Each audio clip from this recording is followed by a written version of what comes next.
Hello booktube, hello book friends, welcome back to my channel and another reading week update video, this one for the 1st of November 2025. November's going to be quite a busy month, but I'll talk about that in a moment. First I want to talk about the one book that I've kind of been reading this week and have finished.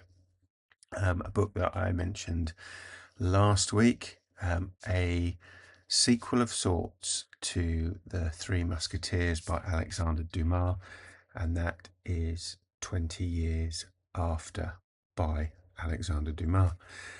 This tells the story of the four musketeers and what happened to them after the adventures that were told in the original Three Musketeers.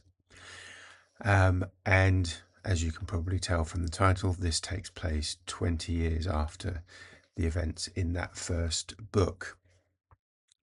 At this point, only one of the Musketeers is still a member of the Musketeers, and that is D'Artagnan, having risen to the rank of lieutenant. He is still a serving musketeer. Athos, Porthos, and Aramis have all gone off in their separate ways. The new Cardinal Mazarin, is very much in charge, despite the fact there is a king and a queen regent. King Louis is not yet of age, and therefore his mother, Queen Anne of Austria, is effectively the ruling in his stead as Queen Regent, but most of her actions are guided or instructed, depending on how you want to look at it, by the Cardinal Mazarin. This takes place over a relatively short period of time, and starts out with Cardinal Mazarin getting D'Artagnan to kind of almost swear an oath of allegiance and to help him with some issues of state. D'Artagnan decides that he needs some reliable, loyal friends to help him, so sets out initially to try and find Porthos, Athos, and Aramis, which he does do.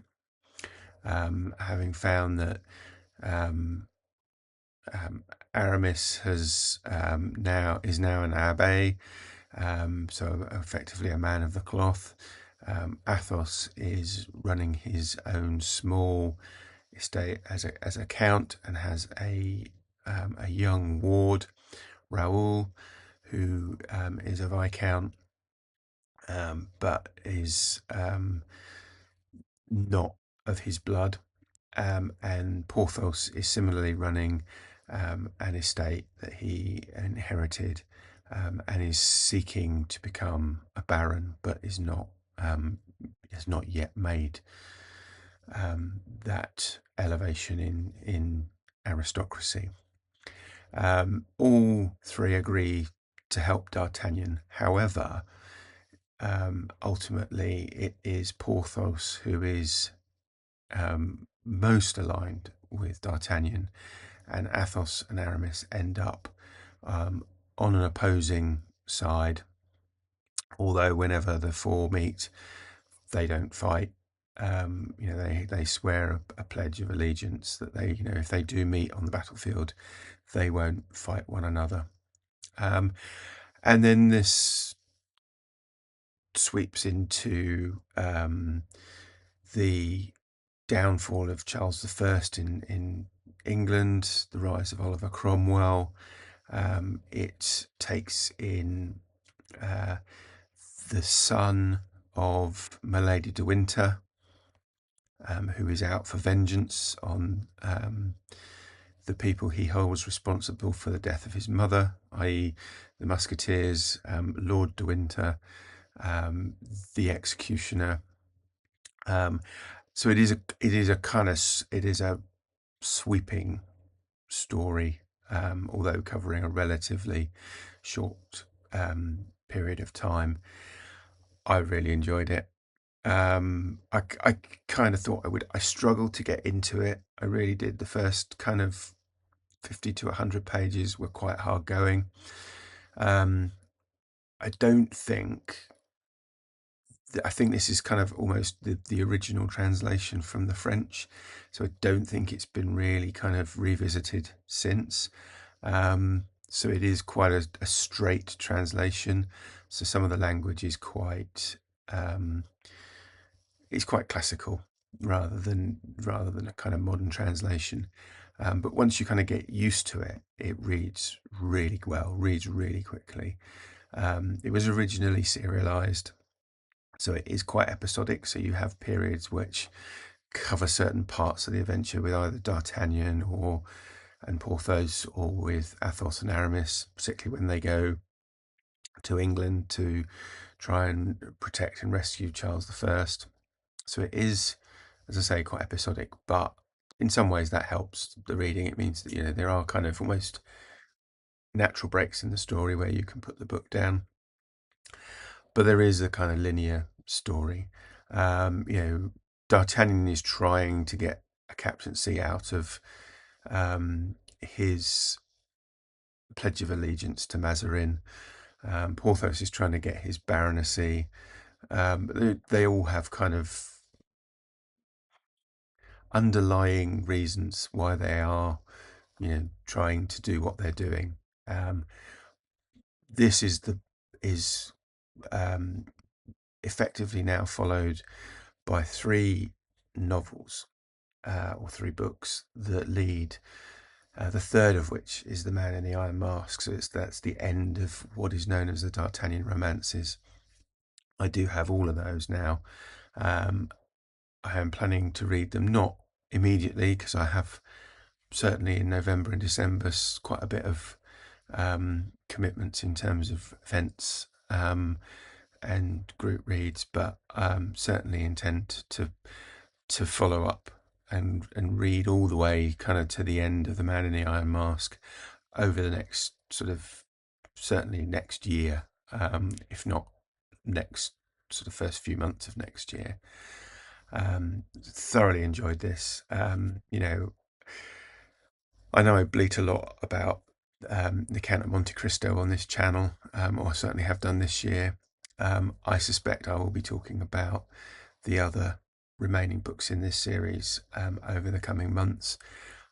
If you have not read The Three Musketeers, you probably need to read that first. But, you know, if you know the general story, you could probably pick this up and, you know, find it entertaining. You'll get more out of it if you've read The Three Musketeers. Anyway, that's all I've been reading this week, trying to basically read this before the start of November, because of the events and so on that are happening in November. So I started reading last night the group read for Dr. November, which has now vanished from my Kindle. The Quiet American by Greene. This is, as I say, the group read for the reading event Dr. November, where we will be reading spy and espionage, fiction and non-fiction during the month of November. Has a great set of co-hosts, which I'll link to down below. But as I say, this is a group read. It's a relatively short book, and you know, I started it off last night. Some contention as to whether this is truly a spy novel or not. Haven't read far enough yet to kind of form an opinion on that, but Greene is noted for writing sort of spy fiction, so, you know, I think this is, if it's not a true spy novel, it's certainly probably going to be espionage adjacent. Is that a phrase? So looking forward to reading this. Haven't read it before, so it will be a first read for me, and I'm sure we'll be discussing this at some point during November as part of Dr. November. Also in November, another group read, but this one just for in certainly November anyway, a single book, which is the Cider House Rules. Again, there are some fabulous co-hosts for this, which I will link to down below, and now quite a significant, I think there's about 30 or more people in the Voxer chat for this. So it looks like it might be quite lively discussion. So we're reading the Cider House Rules in November. It's quite a hefty book. This one comes in at about 730 pages, I think. Oh no, that's the notes. 719 pages. And we're going to be reading, sort of 150 pages or so a week during November. Haven't started this yet. Have read it before about 30 years ago. Really don't remember it that well, other than the sort of broad strokes of the story. So looking forward to rereading it again this time. We will be following this up with Queen Esther, which I think is a prequel to the Cider House Rules. That is published in November, but we'll be reading that in December in order to give people a chance to kind of get copies from the library or order them from their bookstores. So if you're interested, still time just to get involved. Drop me a comment on Voxer. My ID is down below, and I can add you to the group chat. But as I say, we'll be starting this today, effectively, and reading the first 4 chapters over the coming week. So I'm looking forward to that as well. So lots going on during November. There will be kind of more Dr. November content from me over the course of the month. I've already started a playlist, so I've got some piles of possibilities, videos for fiction and non-fiction, which I'll link to the playlist in the description below. And yeah, looks like being a busy month. December also looks like being quite busy with A Dickens at Christmas, with a group read of A Christmas Carol. More on that later next week. And that takes us up to 2026. So it's going to be a busy end to the year, I think. So that's it for this week. Let me know what you've been reading down in the comments below. And if you have been, thank you for watching, and I will speak to you again soon. Take care now. Bye bye.